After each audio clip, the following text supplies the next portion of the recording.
Hey, Jimbo, you ready for this deal? Start your engines.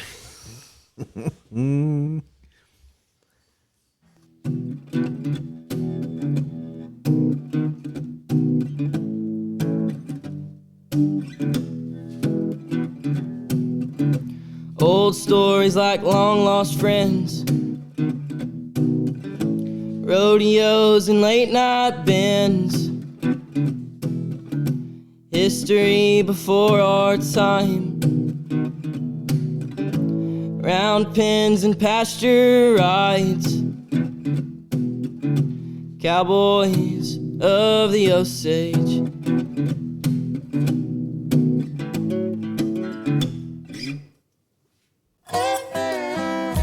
Howdy, friends and neighbors. Time once again for the Cowboys of the Osage podcast with your host, Jimbo Snively and Cody Garnett. Now let's sing a little bit about it.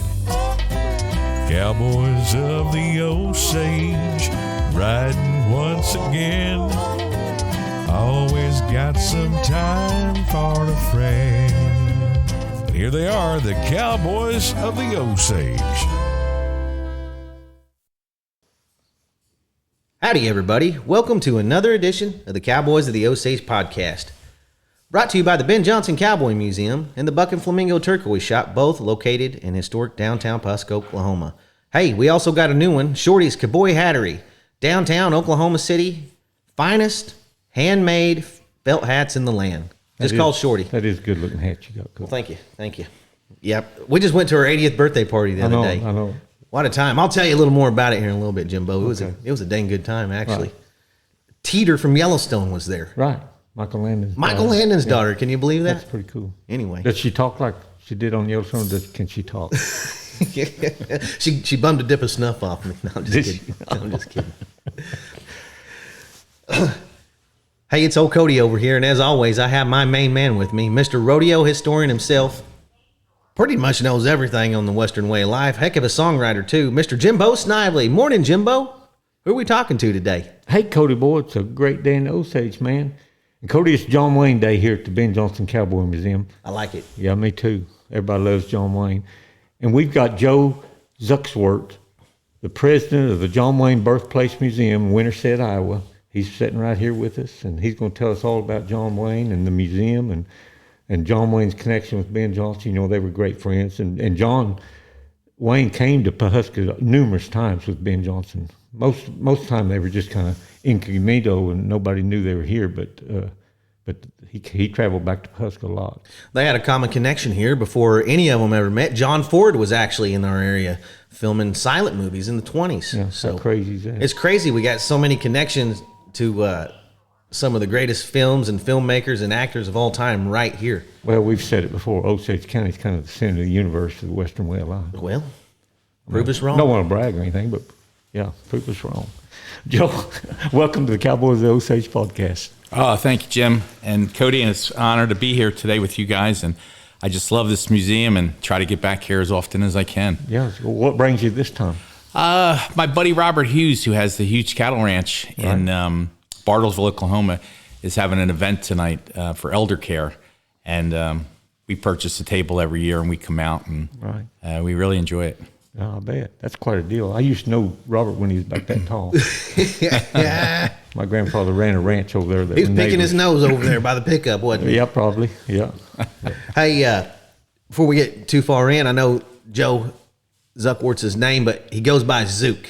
Okay. Well, I call him the Zuke, just like the Duke. Yeah. So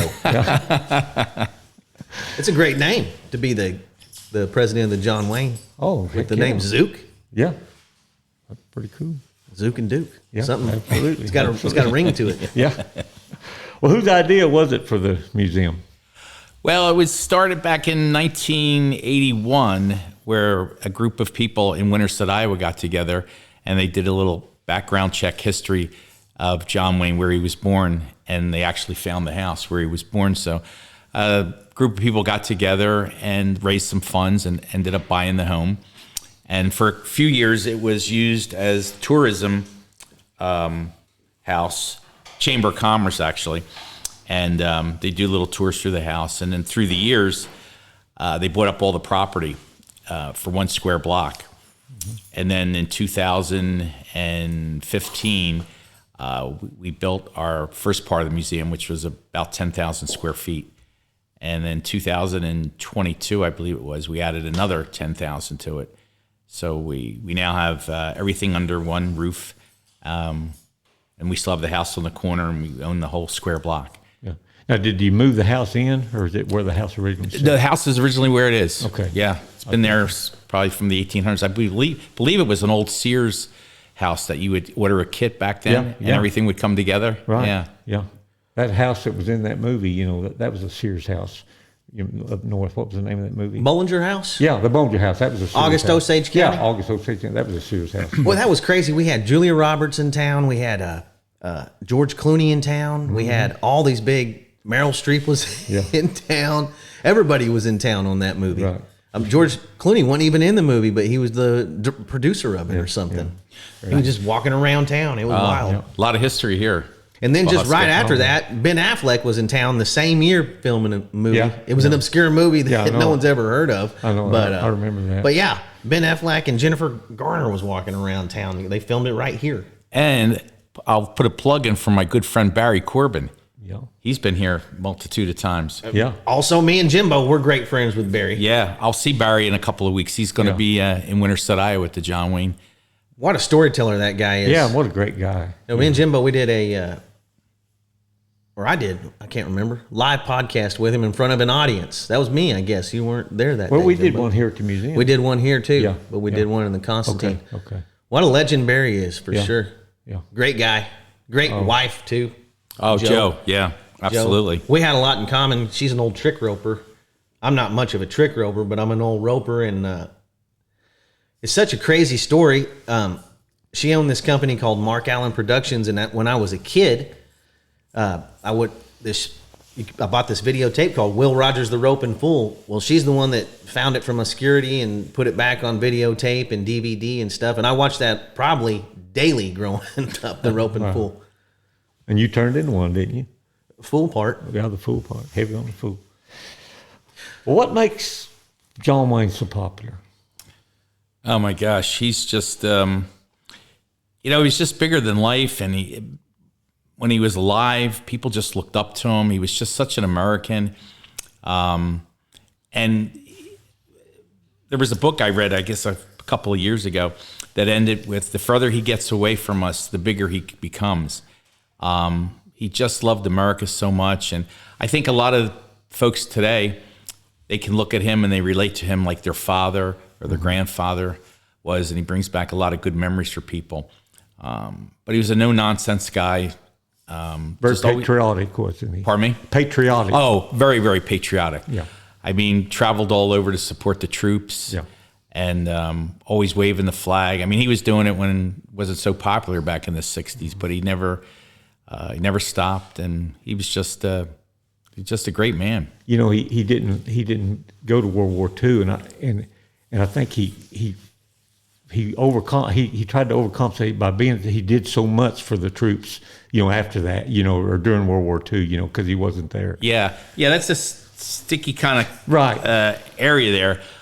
He actually did try to get in, but he was under contract with Republic Studios, and Herbert Yates, who was the head of the studio, he didn't want to let Wayne go because all his other stars had already left to go to.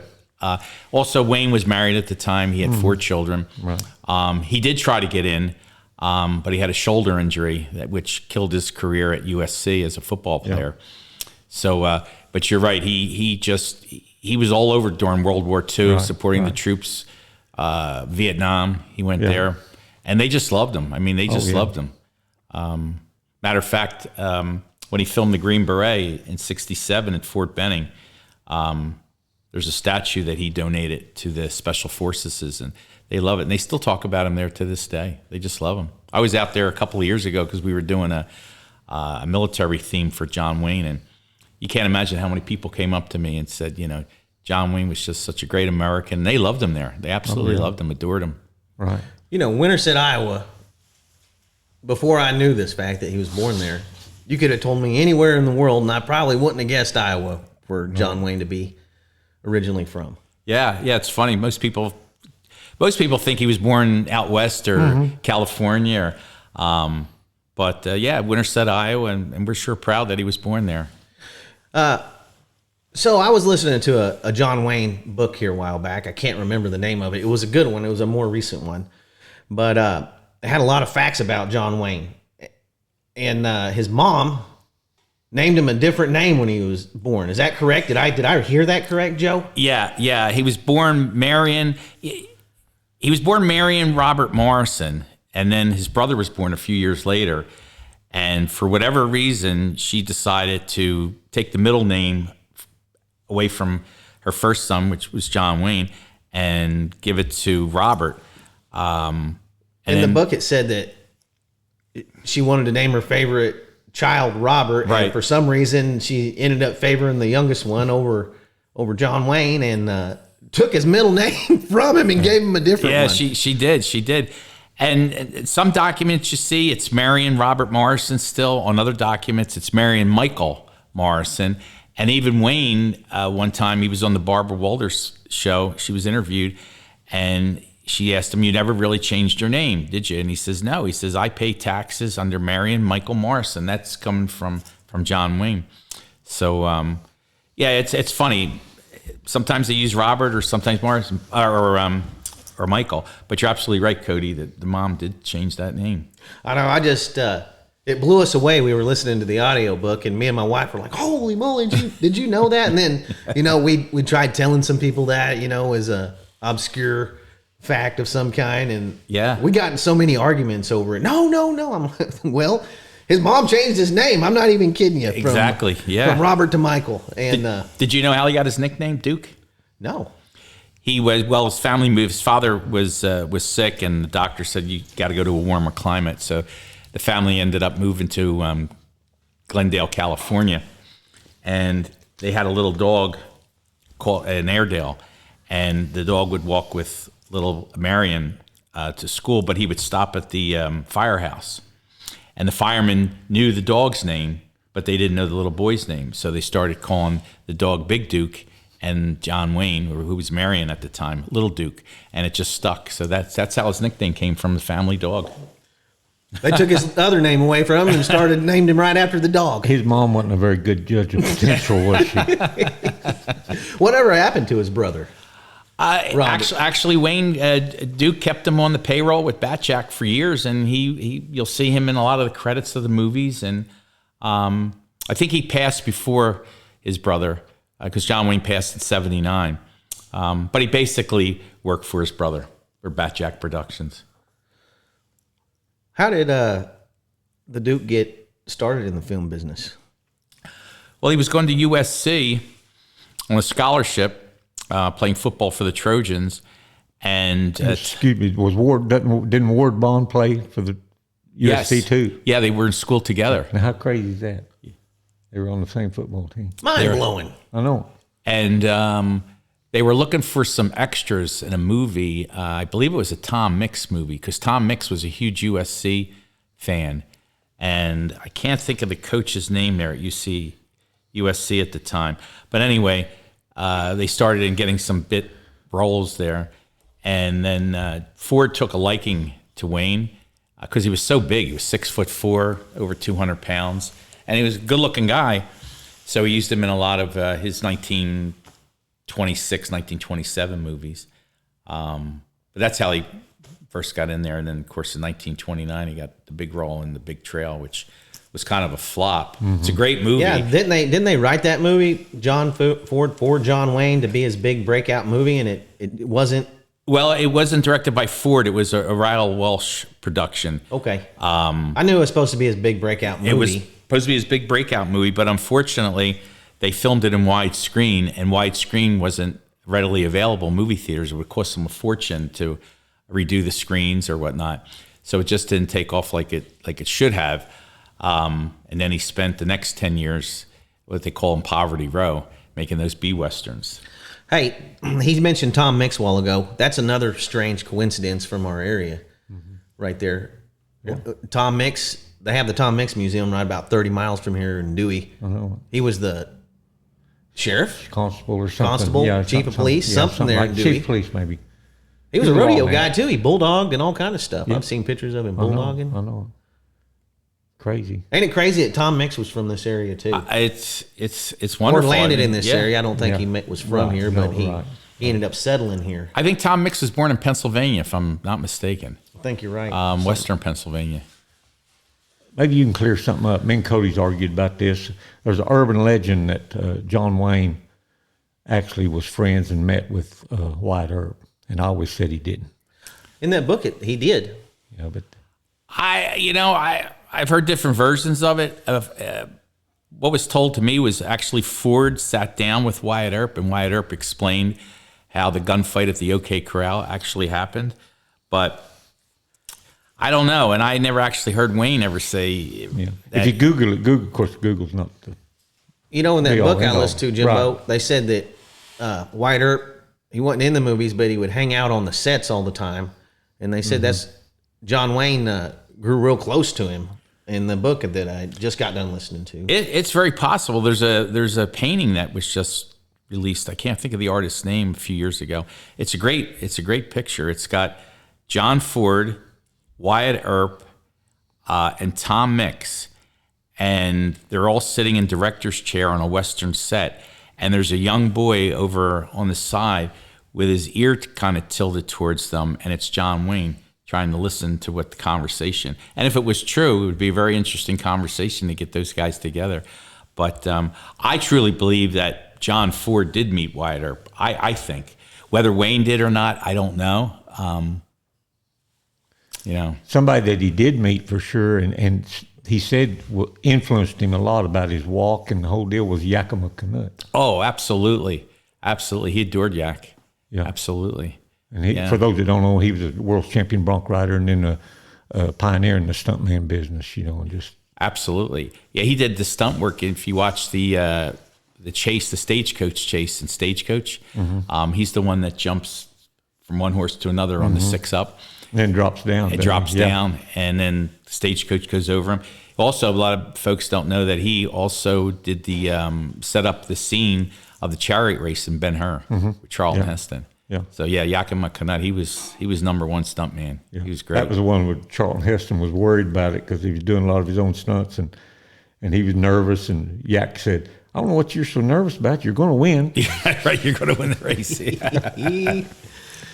Boy, being a stuntman back in them days, that man. was true blue stuntman stuff. And I mean, rough. life or death. It was just up to you to do it. Oh my gosh, those guys were. Hey, Yak, you mind jumping on this stagecoach and crawling down the horses, then crawling underneath it all the way to the back? You mind doing that?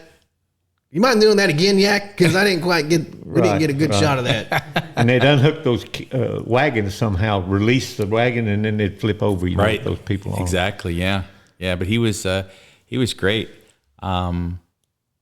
Yeah. I wish I would have got to meet him, but he was just a little before my time. They said that him and John Wayne come up with the fight scenes, and practiced how to slip a punch and stuff, and that John was one of the best there ever was. Absolutely. Yeah. They that. came up with a way they used to practice, and that they put the camera in a certain angle. And boy, it almost looked like they knocked your head off with some of these punches. But yeah, they developed that because prior to that, these guys were getting beat up in these 1930 movies. They would actually not hit hard, but sometimes a punch would connect with you, but they would actually hit you. Your chest, your arms, and they just developed this way, and it still works today in movies. Yeah.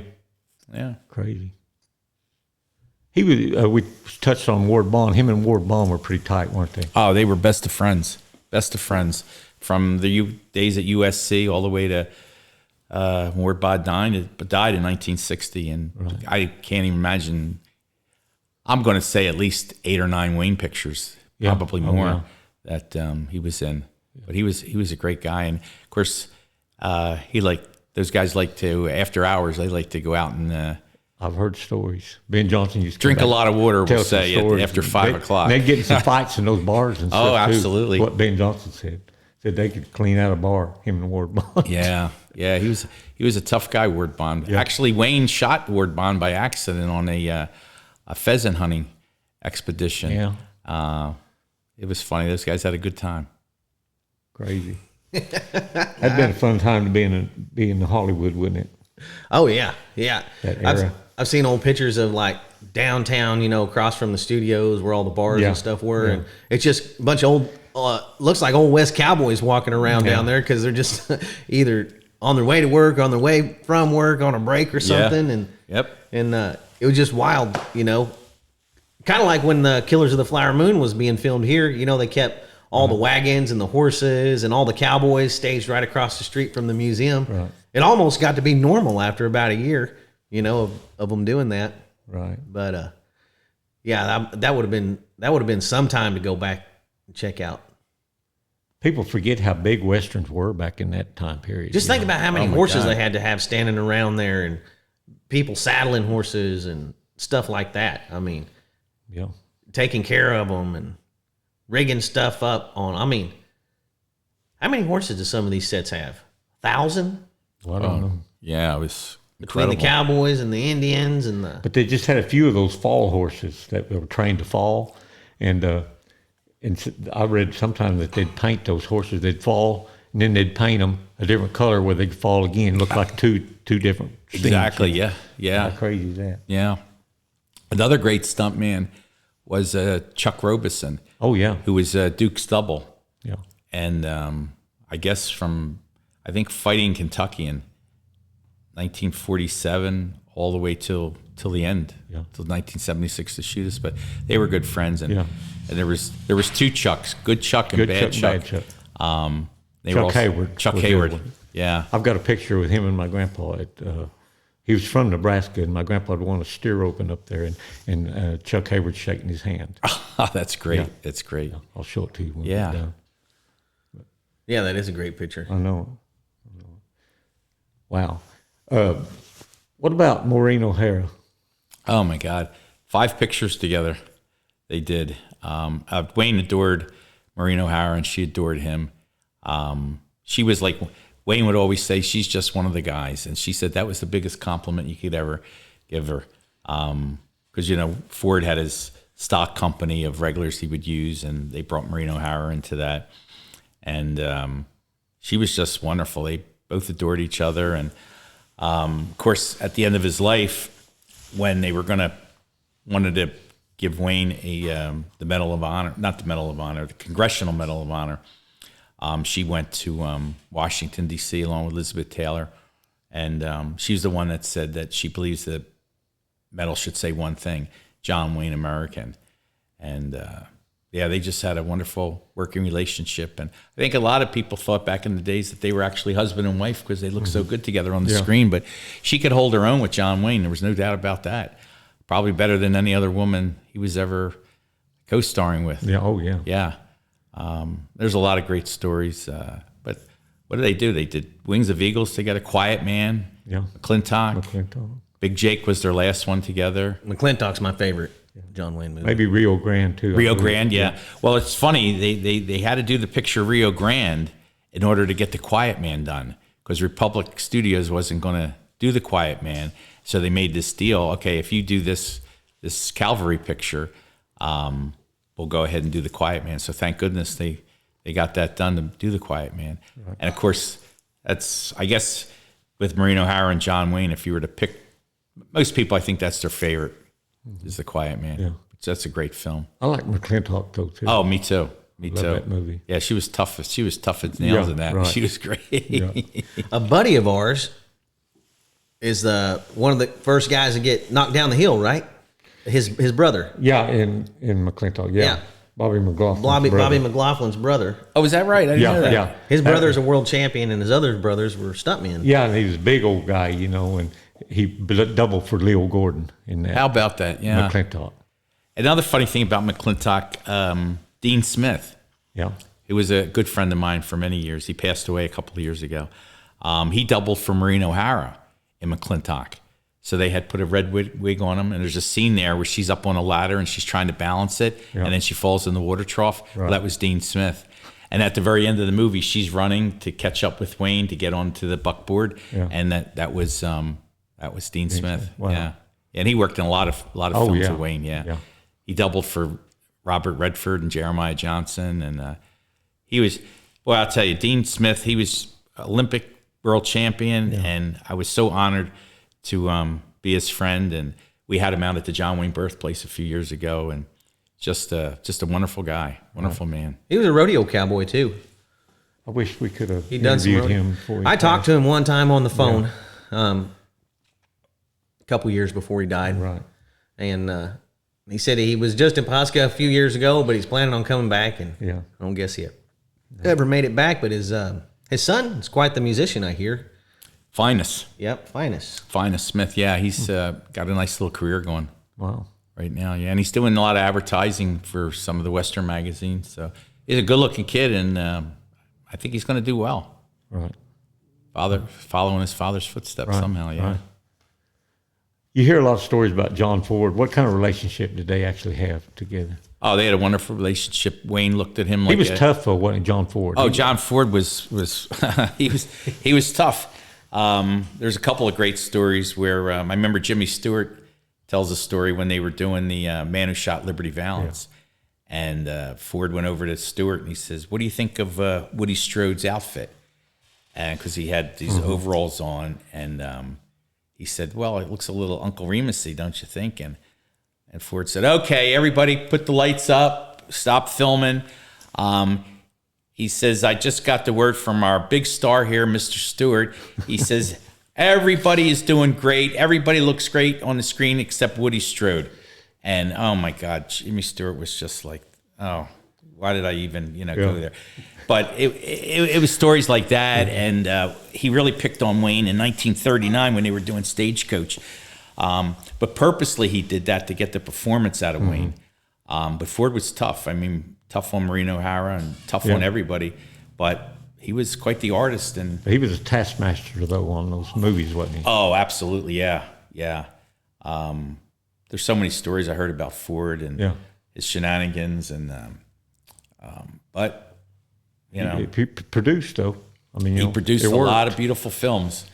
He knew what he wanted, and he would get it. But he was tough. Yeah. But Wayne adored him. Wayne adored him. Right. I mean, without Ford, we always ask my executive director down in Winterset, Brian Downs. We always have the conversation: would there have been a John Wayne without a John Ford, and vice versa?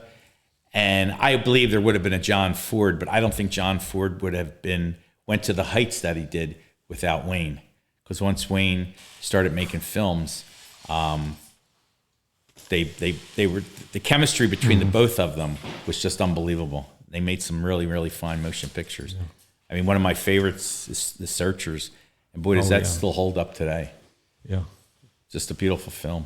Absolutely. And he really didn't play a real nice guy in that, John. No, he played Ethan Edwards, and it's funny about that film because the Indians attack his family and kill his niece and kill his sister-in-law, and he just goes on a rampage to try to save both his nieces, and finds out one of them is dead.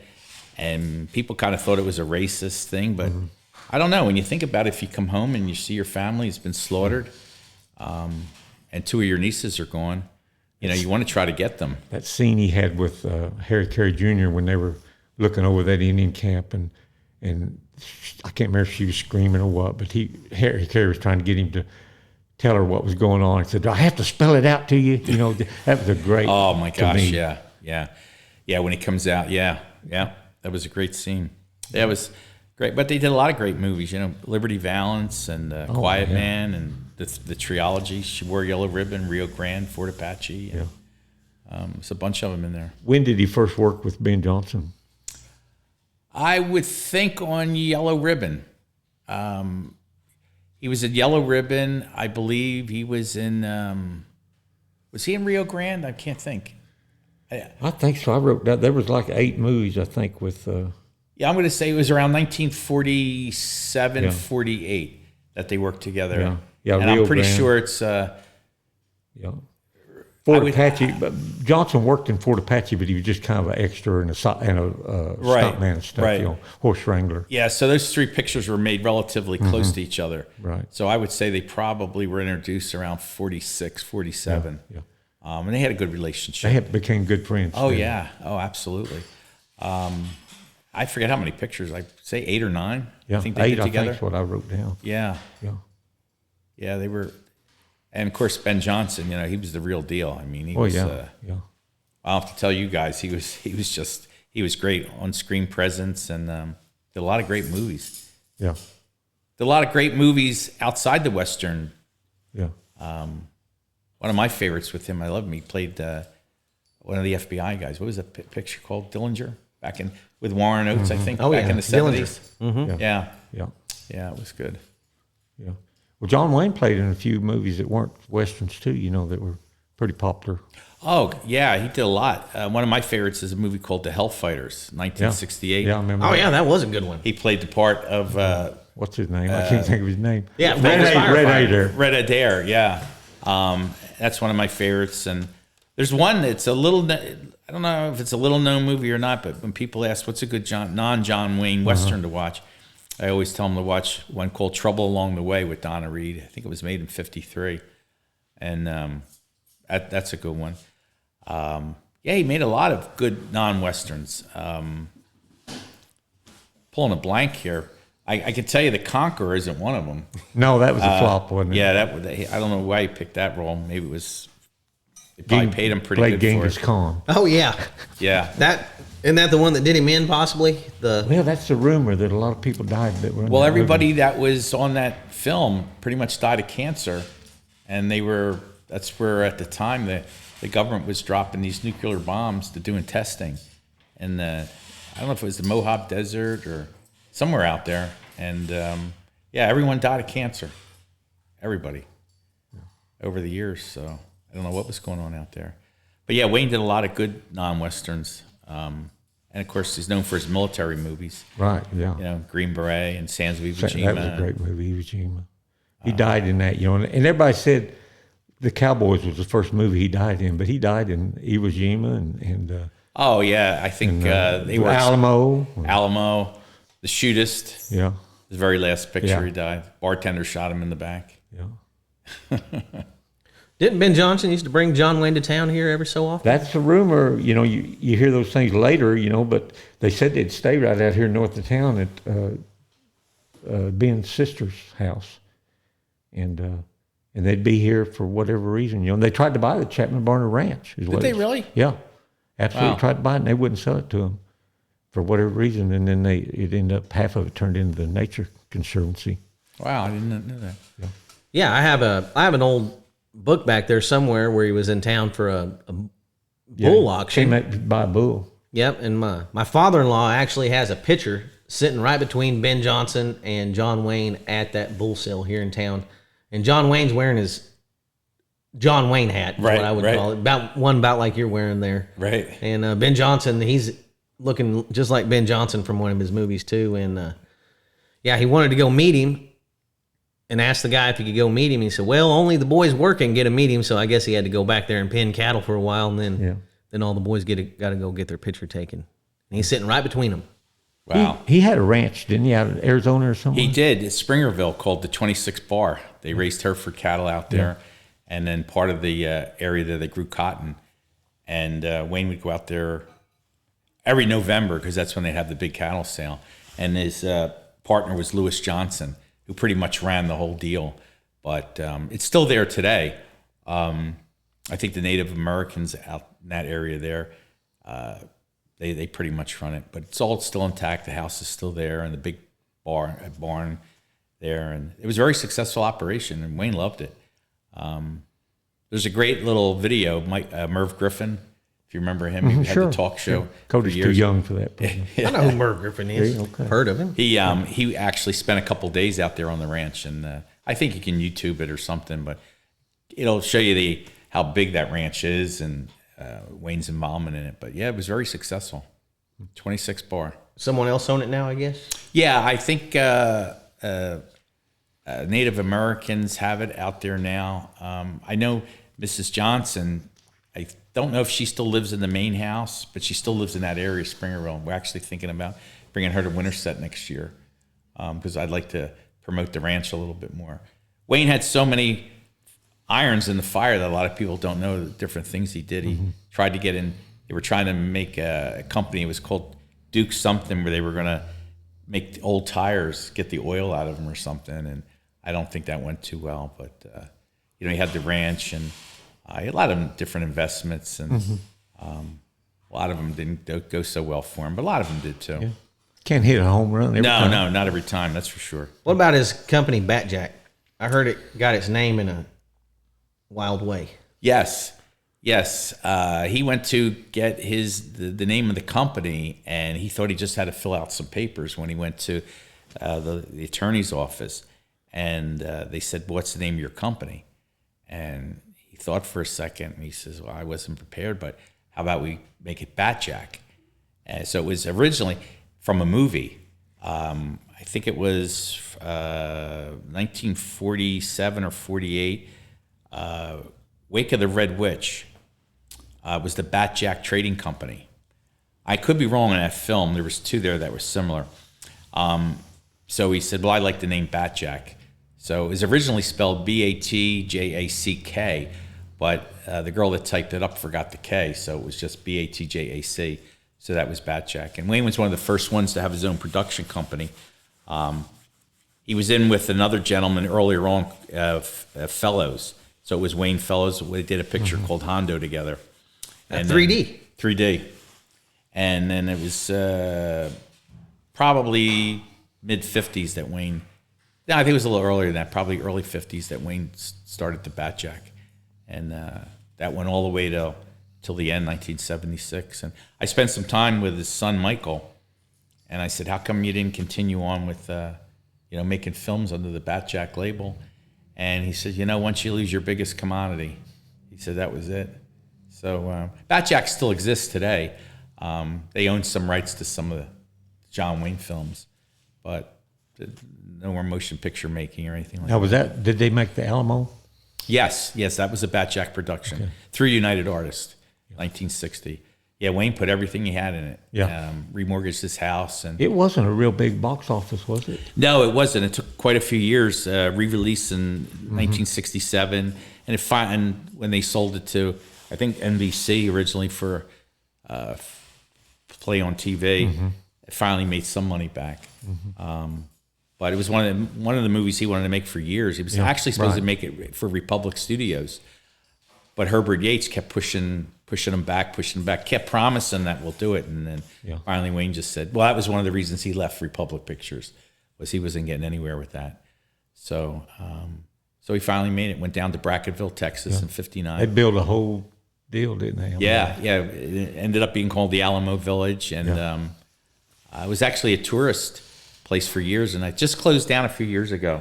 Trying to think of the gentleman's name. Do you remember the family that ran it? Cody? No, I don't, but I do remember it closing down not too long. Yeah. I had an opportunity to go down It there. doesn't seem that long ago, but it may be longer than I think.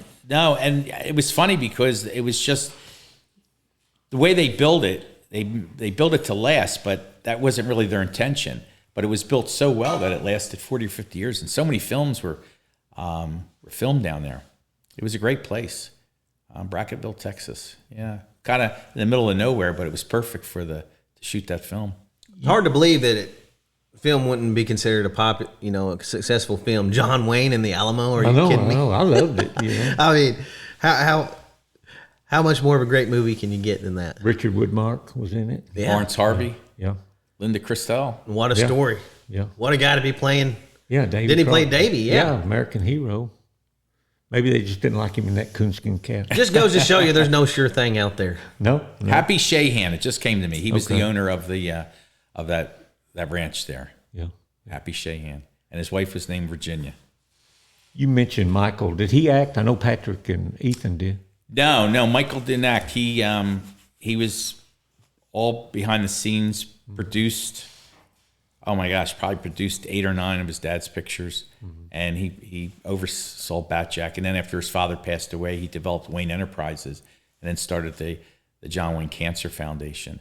So yeah, Michael was busy, but never had a brief little scene in The Quiet Man, along with his 3 siblings. Yeah.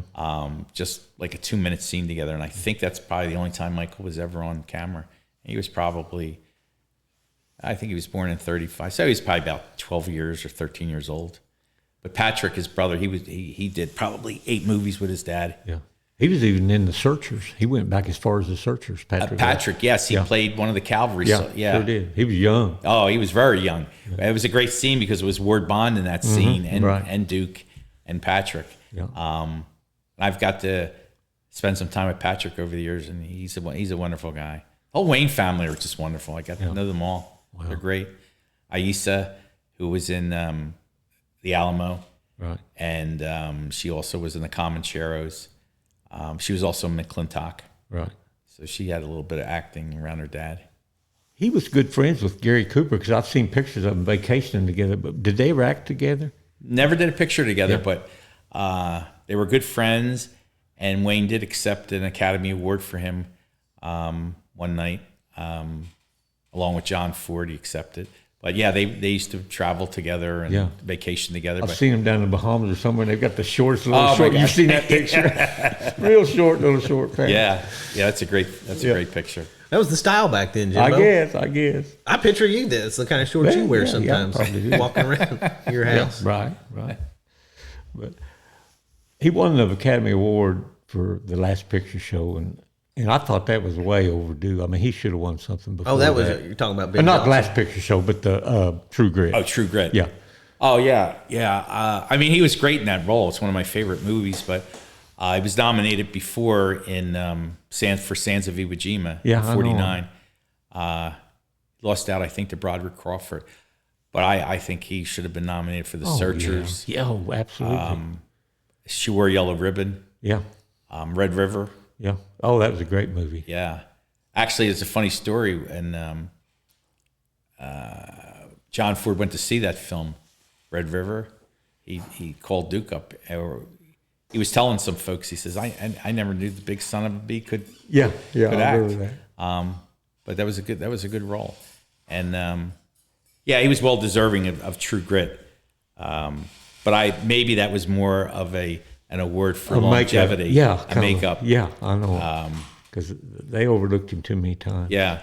And, people forget from the late 40s all the way up to the late 70s, he was the biggest box office star in the world. I mean, they used to, some of the producers would say, if we're having a little bit of trouble, get Duke in one of your movies and you'll be doing all right again. So, I mean, he was in the top 10 box office for over 20 years. Yeah. Nobody's ever done that before. The only person that came close, and Burt Reynolds was a little embarrassed about it. Burt Reynolds was the #1 box office star for 5 years in a row, back in the mid-'70s to the '80s, but he never was in the top 10 for 20 years. I mean, Wayne was in his late 60s, and he was #1, 1972, 3. He did Big Jake in 1971. And that detective, who did he play in that detective? Oh, he did movie? 2 detective movies. One called McHugh, and then one called Brannigan, where he went over to England. That's one. And they were good. Well, that was the kind of movies they were making then. Yeah, It was police films and back then. He was offered the role of Dirty Harry along with Frank Sinatra. Yeah. And now I look back, I couldn't see Wayne playing Dirty Harry or Sinatra. No. It's funny when some of these people do these roles. Yeah. And you just can't think, and then you find out later on who else was in line for it. Right. They always seem like they get it right. Right. Oh yeah. Yeah. It's always been said that he and Clint Eastwood didn't get along that good. Is there anything to that, or? I don't think so. I mean, Wayne criticized Eastwood on a couple of his films that he wouldn't have done, but Wayne was from one era. Sure. Clint Eastwood was from another era. But no, they were together at some functions or whatever. Yeah. I don't think at all Wayne disliked Clint Eastwood. Right. And I've never heard Clint Eastwood ever say anything bad about Wayne publicly. Yeah. They were just from 2 different eras, and Clint Eastwood did had a things different a little way. different. Yeah, Eastwood had a little bit different way of doing things, and Wayne was old school, and he was brought up a different way. But I think it was fine. Yeah. Yeah. And it was funny because there's a 60-some-year-old guy making movies, and there's a 30-year-old Clint Eastwood making movies, but yet Wayne was right up there with him in popularity. Yeah. It was crazy, Nobody could do that today. Oh, I don't think anybody could do that today. No. Now, Wayne was so popular and so big and so large, and he had the smarts, I guess you could say, he started doing some TV stuff, some cameo roles. He was on Laugh-In. He did. If you remember the Maude show from the '70s, he did that. Remember when he was the Easter Bunny on some show? Oh, Laugh-In. Yeah, Laugh-In. Okay. Yeah, so he was having a great time with that stuff, and he did a special produced by Budweiser called "Swing Out, Sweet Land" in 1970. It was a number one TV show of the year. So I don't know if it was luck or if he just started thinking maybe he should, get into TV a little bit. Now, he never did a TV show or anything, but he would do. But I know the ratings would always go up. Or somebody would say back then, oh, do you hear John Wayne's going to be on Johnny Carson tonight, or John Wayne's going to be on this, and the ratings would always go up. Sure. Didn't on Like How the West It Was Won, he just did the introduction to that one, didn't he? I don't know. Oh, that was Gunsmoke. Yeah, he did the introduction. Okay, Gunsmoke. Yeah, he did the and he's the one that got James Arnaz that role. Right. Which did pretty good career for James Arnaz for 20 years. Yeah, he did. And James Arnaz was under contract to Wayne for Batjack. Yeah, for quite a few years. Yeah, they played some movies. Yeah, they were in Hondo together, Big Jim McLean, and there was one when they were. What was it? It wasn't a western. They were based over in Hawaii. Oh, that was Big Jim McLean. Okay. Yeah. That's 1954, right. 5. Yeah. They weren't. I think Wayne really liked him, and he was bigger than Wayne. He was 6'6". Yeah, Wayne was 6'4", and. But yeah, Wayne did help him with his career, and I don't think James Arnaz ever forgot that. And he had that TV role for 20 years, so it worked out pretty good for him. I'd say so. Well, I remember watching those after school every day. Oh yeah, they were still playing. Yeah, I watched them when they first come out. Cody, that's what's bad. You couldn't wait till the next week, could you, Jimbo? Joe, what do you do for a living? I have kind of two businesses. I remodel and repair movie theaters on the East Coast, and then also have a real estate business where we buy property and fix it up and rent it out. And so I kind of like that. And then I guess my third business is I kind of oversee the John Wayne Birthplace Museum in Winterset, Iowa. As the president, so I do the board meetings, and I have established a pretty good John Wayne collection over the 40 or 50 years I've been doing it. So a lot of it I donated down to Winterset, a lot of costumes and firearms and contracts and things like that. So that's all on display in Winterset. And we rotate it out a lot. But they're the three. My main passion is the John Wayne Birthplace. But the real estate and the movie business pays for all that fun stuff. So. How is the movie business with all the streaming and stuff? It's tough. It's tough, but it's hanging in there, People will still go to a movie if it's good. Yeah. Right. And I think these super action hero movies are dwindling down a little bit now. But they're still holding their own. I mean, I do a lot of work for the biggest film chain in the country. And they're doing okay. You get a good movie, they're all right. But, like anything else, they have to be creative. They have to do after hours things in the auditoriums to get people in and sell all kinds of concession, because movie theaters really don't make their money from the film. Folks don't realize that. It's pretty much the concession and whatever else they can do. But they're hanging in there. It's like anything else. You always want to go out to dinner once in a while. Yeah. And you always want to go to a ball game every once in a while. Go to a movie. So you want to go to a movie once in a while. Yeah, I can see that. And today I see the younger kids, and I guess that's okay too. It's every generation's different, but I can't watch a movie. I don't enjoy a movie on a little iPhone or an iPad as much as I do on a 30-foot screen. But I think movies will always be around. Yeah. I mean, they said TV was going to kill it. Yeah. Back in the 50s, and then what did they start with? Those cassettes, VCRs were going to kill the industry, and it didn't. And now the streaming and all, but people still want to get out. I think go to the movies. I hope so. Yeah. Go to the movies. Yeah.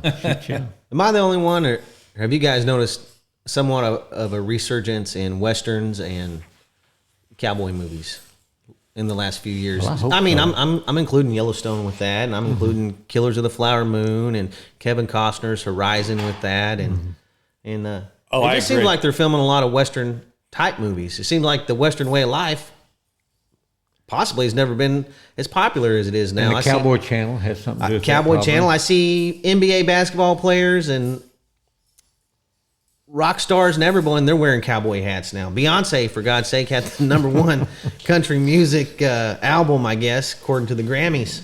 Right. You know, Absolutely. to me, there's just something in the air. Yeah. There's just been something in there for the last few years, and I thought, well, is this a fad? Is it fixing to be done like the Urban Cowboy days? Well, I hope so. this is really steamrolled through several years, I feel like, and seems to be no end in sight for a little while for the Western way of life. I couldn't agree more. You know, it's almost impossible to watch everything because there's so many different avenues today. But sometimes I'll browse through Netflix or Prime, and you're right. There are so many westerns being made today. It's so many ways to watch them, and I don't think the western will ever go away. Maybe we were in a little lull there in the late '90s or early 2000s, but you know, it's our heritage. It's our it's history, and I think people love it. And you're right. You know, some of the movies that have come out, Horizon and Kevin Costner, he's done a lot to push westerns.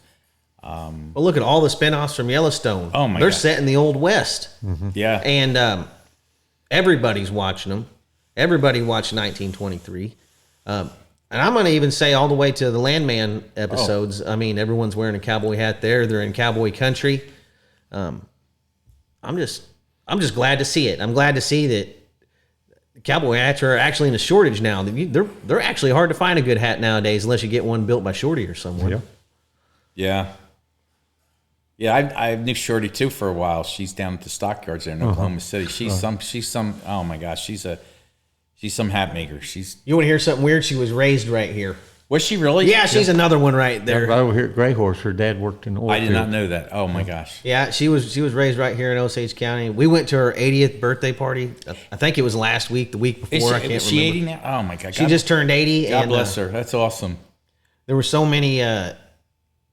We just started recognizing so many people there. Oh, that's such and such from this, such and such from that. You know, a lot of the Yellowstone people were there, and like Mike Cavender, the owner of all the Cavender's Western wares, was there. He had her special pair of boots made, Oh, jeez. which included the Ben Jonson Museum. I saw that. Yeah, so they included every little thing that was important in her life. So remember when she told us she was a Coors bootlegger, where they put a Coors can on there. And I don't know, she ran a Subway sandwich place for a while, and there was a Subway logo on there. And Osage County, since she was raised here.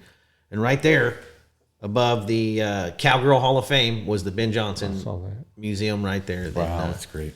Cool. So Yeah. well, we're just glad that, putting her in here was one of the monumental things of her life. For sure. It meant something to her, It didn't it? really meant something to her. And then it meant something to us once we realized, hey, that it really meant something to her. Yeah. So, For sure. yeah, old Teeter was there, Michael Landon's daughter. Yeah. Glenden's daughter. Wow. And she doesn't talk anything like Teeter, does she? Hey, I didn't talk to her. Lauren talked to her about some queso or something we were eating, so I don't remember. I don't know. In settings like that, I'm not real talkative sometimes. Right, I hear don't you. know. Yeah. I don't know, because I didn't know that many people. Yeah. First person I ran into was old Tim Tallchief. Yeah. I knew him. He came by the store yesterday Right. to check us out. Joe, I'm going to put you on the spot. Mount Rushmore of John Wayne movies. Need 4 movies. 4 movies? Yeah. Only 4. Only 4. True Grit, I'd have to say. Big Jake, yeah, that's just a phenomenal movie. I would say The Shootist, sad movie, but an excellent, well-made movie. Did you see where his trench coat from the Shootist? I think it just sold last year, or the year before, in Brian LaBelle's auction. It did. Did yeah. you end up with that? No, Oh, I figured he did. no, I would have loved to, but no, I didn't. But I did go to his Las Vegas show, I guess a year and a half ago, and we got some really nice Wayne stuff. And the 4th one, I'd have to say The Cowboys. I really, really, really, really love that movie. And we just reviewed it again a few years ago. And I'll tell you what, that movie could have been made a year ago. That movie just holds up. Well, any Westerns hold up. as far as I'm concerned, because you can't put a time on it. You know, it's that period there. So they could have been made back in the 50s, and if it's really good, it could have been made last year. So it's good. But I would say, yeah, those four, they're my four favorite. Yeah. I'd say almost everybody, the Cowboys, John Wayne and the Bruce Cowboys. Dern said that people just hated him after he killed John Oh Wayne. yeah, he used to get spit on it down the street, and but you know, he said it hindered his career a little bit, but I think he had a pretty good career. Oh yeah. But it was funny, Wayne, when they were shooting that scene, and Wayne said, Wayne said to Bruce Dern, he said, "Boy," he says, "how they're gonna Hate you. how they're gonna hate you," and then Bruce Dern told him, he says, "Yeah, but I'm gonna be a hero in Berkeley." Yeah. He kind of had a resurgence towards the end of his career. Yeah. It seemed like Bruce Dern. He was Yeah. in Quentin Tarantino's big movie, and he got recognized, I think, at the Academy Awards or something. Yes. or something. Yes. And it's funny, the role that he played in, was it Once Upon a Time in, what the heck was that called? Once Upon a Time in Hollywood. In Hollywood. That was supposed to be Burt Reynolds' role when they went up to that ranch, and the scene with Bruce Dern, where he's in the bed and he's playing that old codgety guy who owns the ranch there. That was actually Burt Reynolds supposed to do that. But he died. He read for it. Quentin Tarantino gave him the role. And unfortunately, Burt Reynolds passed on.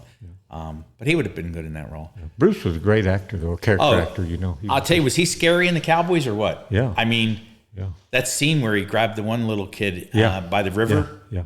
and ran that little knife over his neck and told him, "You say anything." I mean, he was bad. Didn't John tell him to be mean to those kids and make them scared? Oh yeah, you know? yeah. They wanted them scared while Yeah, they were yeah, filming. yeah. Yeah. But to me, that's just that. I don't know what it is about that movie, but everyone that I suggest go sees it, you know, view it today, they'll come back to me and say, "My God, that's a great movie." And I said, you know, the impact on that movie wasn't that necessarily how John Wayne got killed in it. It was the way he got killed in it. I mean, he was brutally killed in that movie. And I don't think anybody had ever seen that up until that point. You know, he died in movies and all. But I remember we had, about 10 years ago, USC had a big tribute to John Wayne. And that was one of the movies there. They saved that one for last. And I am telling you, you could hear a pin drop in that theater when he died, because there's a lot of people that hadn't seen that movie, and they were shocked. You know, they said, "My God, they killed him that way back then," and so that left I mean, I was in tears. I was a little kid when I saw that movie. I was 12 years old. I was bawling my eyes out. Yeah, my two little girls watch that movie. It's one of their favorite movies to this day, and they still watch it, and they still get upset when John Wayne dies. No And he doubt. had such a connection with those kids in that movie, and those kids just loved him. It was unbelievable. Yeah, there they are. Yeah, what's interesting about that movie, Jimbo, is there's a world champion team roper in that movie. Yeah, Clay O'Brien. Clay O'Brien. 7-time world champion, wasn't he? Yeah.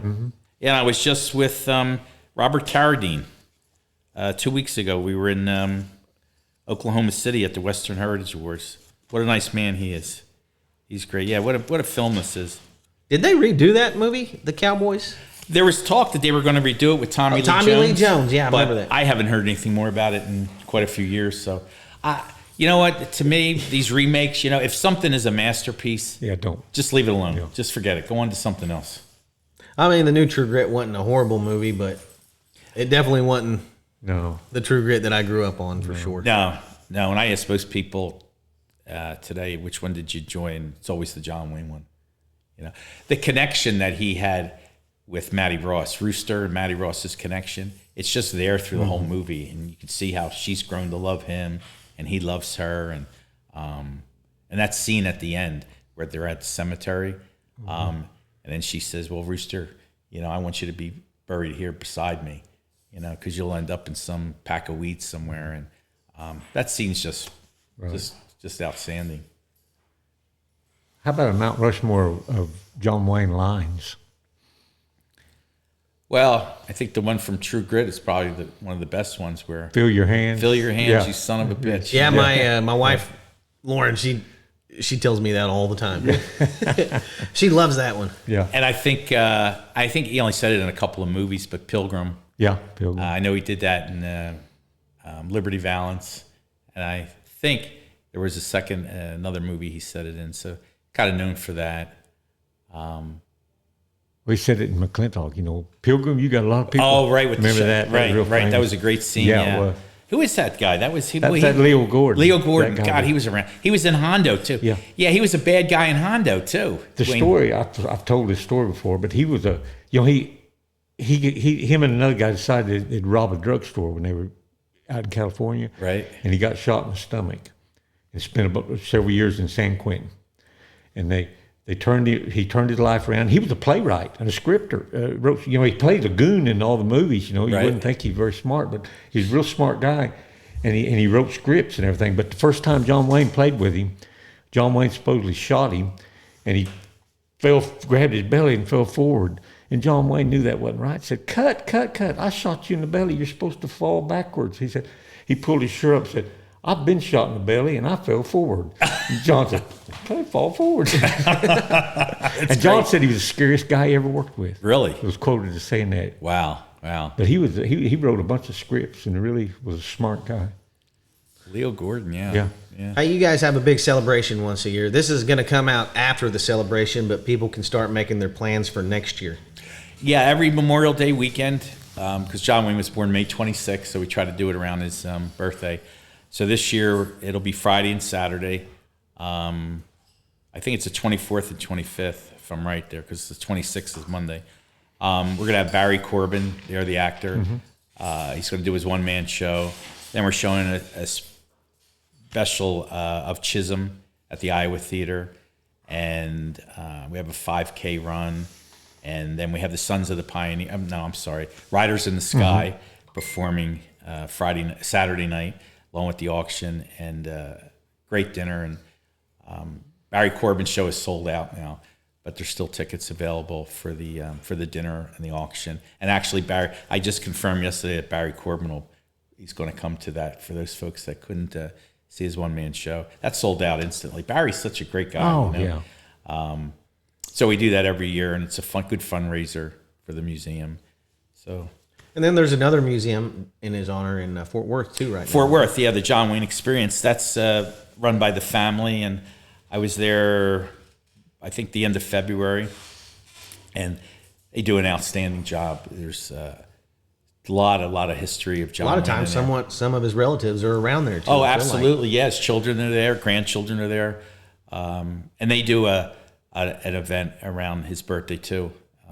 So between the both places, I'm very proud of what we've done, and I'm very proud of the Wayne family for what they've done. They keep the John Wayne image going, and of course they also connected with the John Wayne Cancer Foundation and raised funds because John Wayne wanted his name to be used for something good. So a lot of good has come out of his name, connected with the cancer research and the doctors, and it's just wonderful what they're doing down there. But the Wayne family is A-OK. They do a wonderful job. Is this famous boat still in the family? No, it's not, but the boat still exists today, the Wild Goose, and it is harbored in Newport Beach, and it's owned by a company called Hornblower, and you can go out on cruises with it, and I've had the great opportunity of going out twice on it. It's a little different than when Wayne had it. They added a few things, but it's still there. It's very well kept, and it's on the National Historic, what do they call it, register. And it's beautiful. Yeah, that was his passion. He loved the goose to go out in there, and it was in a few films too. I think it was in James Coburn in Like Flint, and a couple motion pictures it was in, and there was a lot of celebrities on there. That Wayne would have Dean Martin and Bob Hope and all those guys. Well, he had a good chemistry with Dean Martin, didn't he? Oh my God, I just loved him in Rio Bravo and Rio Bravo. That's one. You know what? When you asked me the four. Yeah. I probably should make it 5 because Rio Bravo is one of my favorites. But I love that movie. Dean Martin and Wayne, yeah, and I think Wayne appeared 2 or 3 times on the Dean Martin show. Yeah. And of course they did the Sons of Katie Elder together, which I love that movie too. But that's why I said earlier about Wayne. He did those TV things, and I think that helped him in his popularity. People got a big kick out of seeing him on TV, and he was well loved. That's for sure. Very well loved. Matter of fact, at our museum a few years ago, I was fortunate enough.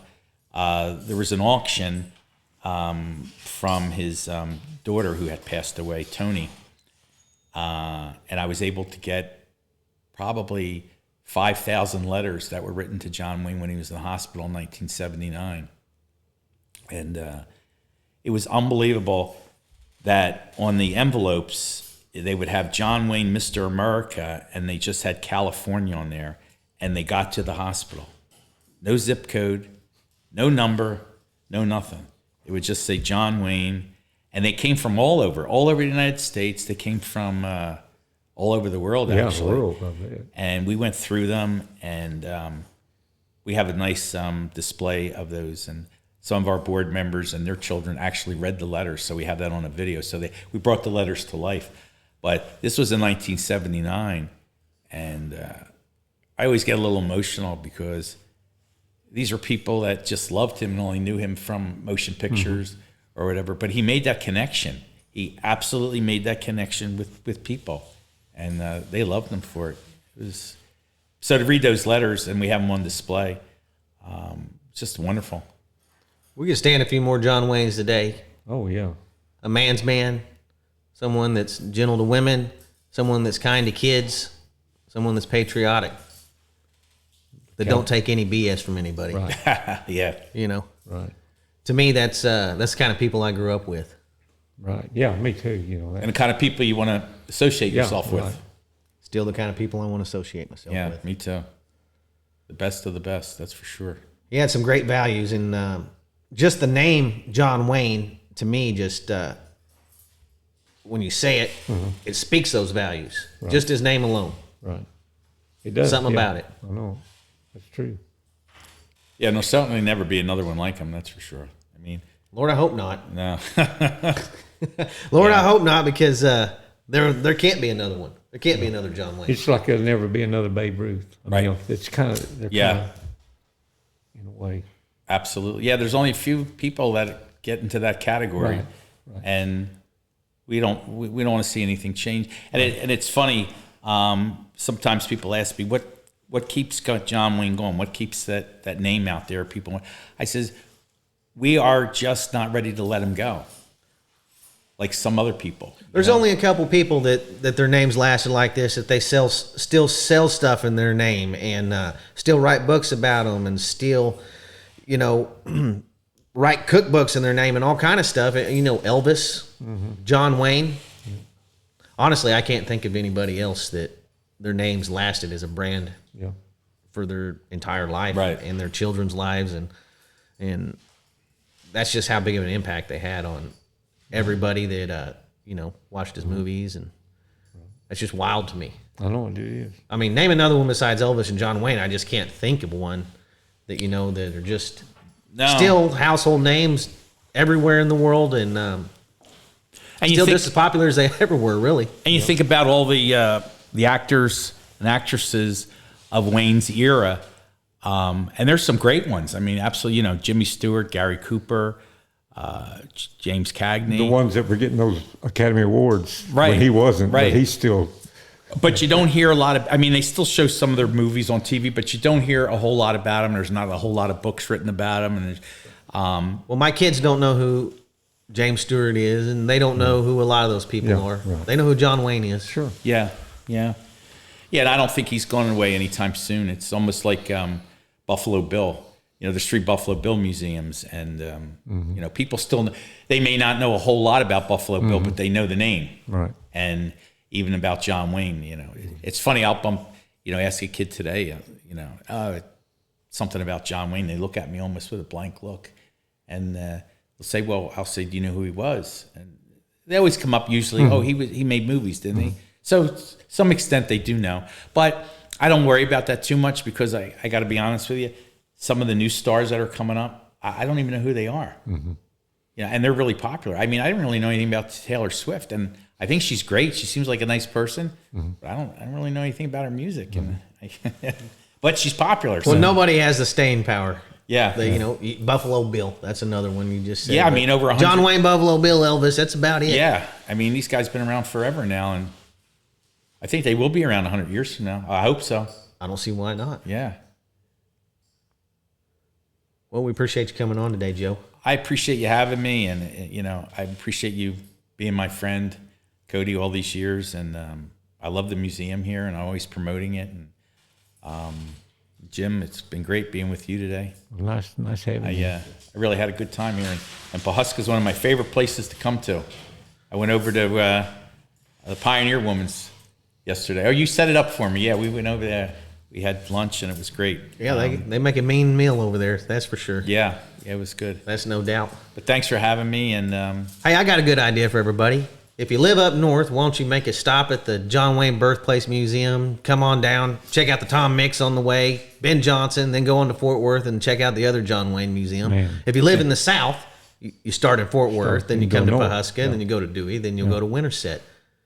What a great road trip, really. For sure. If you're a Western movie fan or just a fan of the Western way of life and cowboys, that'd be a heck of a trip. It sure would. We could probably fill it out. I may do that this summer. I could probably find you a circle. You can go back down through Fort Smith to the U.S. Marshals Museum or all that. Yep. That'd be great. That'd be a great road trip for you, Jimbo. I know. Heck, I might go with you. Yeah. Okay. Let's go. I don't want to drive though. Are you going to do the drive? Make Leslie drive. That's right. You get in that RV and go, right? We'll all load up in the RV. You, me, Leslie, the girls, the dogs. Okay. Sounds like we're going to go see Zuke up at the museum. Absolutely. All right. Absolutely. Well, this has been great, guys. Thank you for having me today. Yep, we appreciate you coming on. And don't forget to hit the Bucking Flamingo Turquoise shop for all your jewelry needs. Don't forget to come by the museum here. Check it out. See Anna. She'll give you a personal tour through it. And then don't forget to call Shorty over at Shorty's Cowboy Hattery. Tell him that me and Jimbo sent you over there. She might give you a deal. She might not. But you're guaranteed to have the best hat you've ever owned when you get it in the mail. So see everybody next week. Later. All right.